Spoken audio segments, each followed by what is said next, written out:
Nebraska is a place of open prairies, sandhills, and farmland. Wind, light, water. All the qualities of nature that have impressed themselves into my psyche. That's Karen Koontz, and her art is a reflection of place.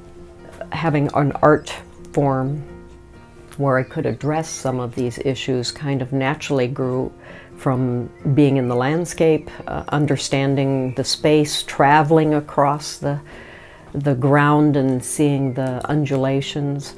Of course, it's interpreted through my art. It's symbolic.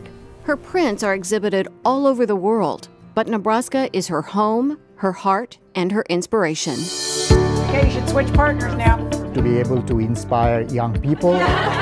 Today's your finals. It's really rewarding. I love the students. Welcome to Faculty 101, life hacks and success stories from Nebraska faculty.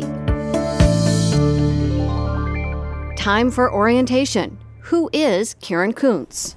I'm a Cather Professor of Art in the School of Art, Art History, and Design, and I teach printmaking and art of the book.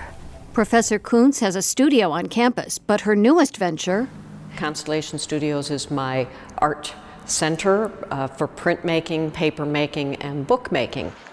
It's a cavernous building on the corner of a busy Lincoln Street.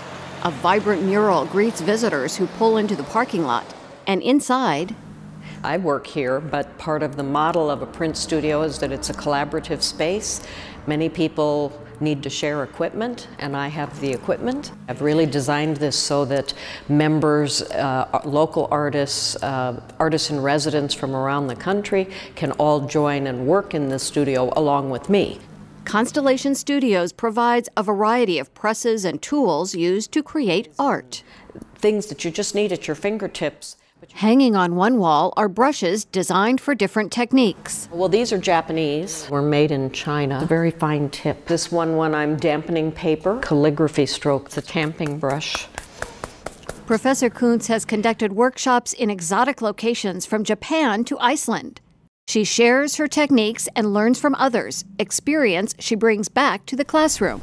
The workshop format of teaching, I like the intensity of it, where you are just there with a group of people in a short amount of time, and we are having a common goal of conveying some technique, but also some concepts about why this technique could affect their art. And it ends up becoming a one-on-one teaching experience anyway, which is the great thing about art, and how I think I'm best as a teacher is always on the one-on-one relationship.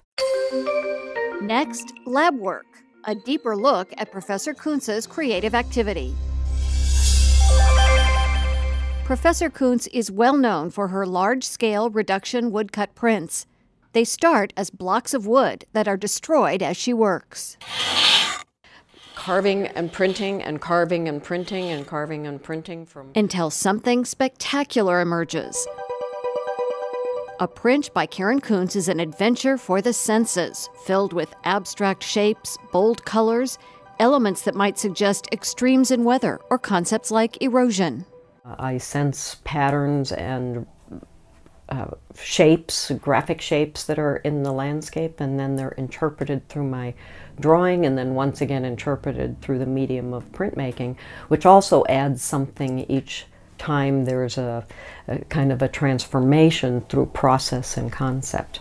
Professor Koontz shares her process in the classroom, at her community studio, and at Cedar Point Biological Station, the university's field research and experiential classroom in the western High Plains of Nebraska. About 4.5 years ago, 5 years ago, we started this course called Art at Cedar Point.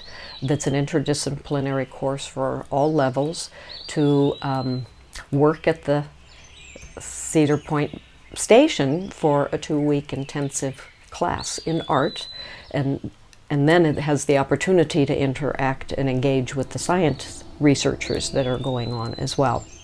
So it puts the two together in the same place, in a very special place. University students also lead art adventure camps for kids from the nearby Ogallala Public School System. Children create art that reflects the world around them. Sculptures made from the clay soil under their feet, or prints of dragonflies seen hovering in the water. Professor Koontz believes art and science belong together. A lot of people think art is just fun, and it's actually challenging. It's not always fun. It's about thinking and concept and hard work and analysis. And to have artists among the scientists using those same processes of creating a thesis and doing the research, which means making lots of work and making mistakes and finding dead ends, and then coming out of that. I'm describing how a scientist is working.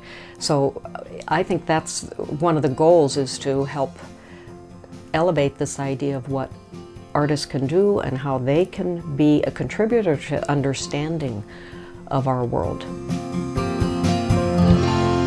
Ready for office hours? Professor Koontz explains how she got here. Why is Karen Koontz an artist?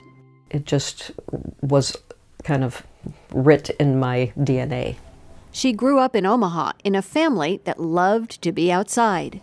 Camping and hiking and canoeing, and Part of a rockhound family, she says. collecting rocks and going to deserts and digging for petrified wood and finding fossils in quarries. Art also became a quiet refuge in the chaos of a big family. 4 sisters and a brother. Her mother would send her outside. To go draw a flower for a card. So I always had this calming sense of going into the yard and studying something in nature.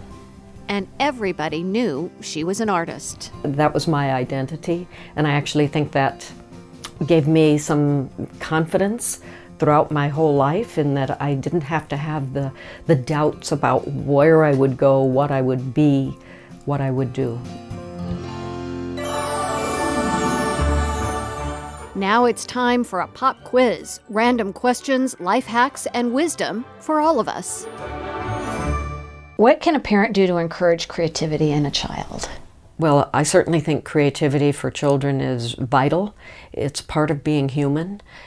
Making art is essential. It's equivalent to what it does to the brain.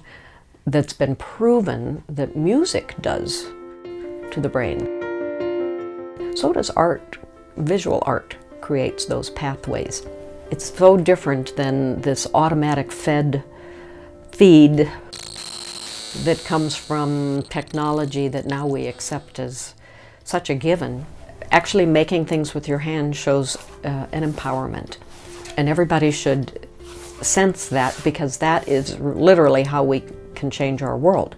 We all think we're powerless and it's forces way beyond our control, but having this positive energy of people making things and affecting their life, having the things that they made around them, actually can elevate their sense of well-being. Do you have a habit that makes you happier or more productive? Well, my habit is always that I have to take a walk in the morning early. And once I do that, then I have energy the rest of the day. Sitting too much can really make me opposite of happy. I'm happiest when I'm working and moving, and I have multitasking of art making. That's the best. Do you have a life hack for students? My usual advice for students is to always follow through.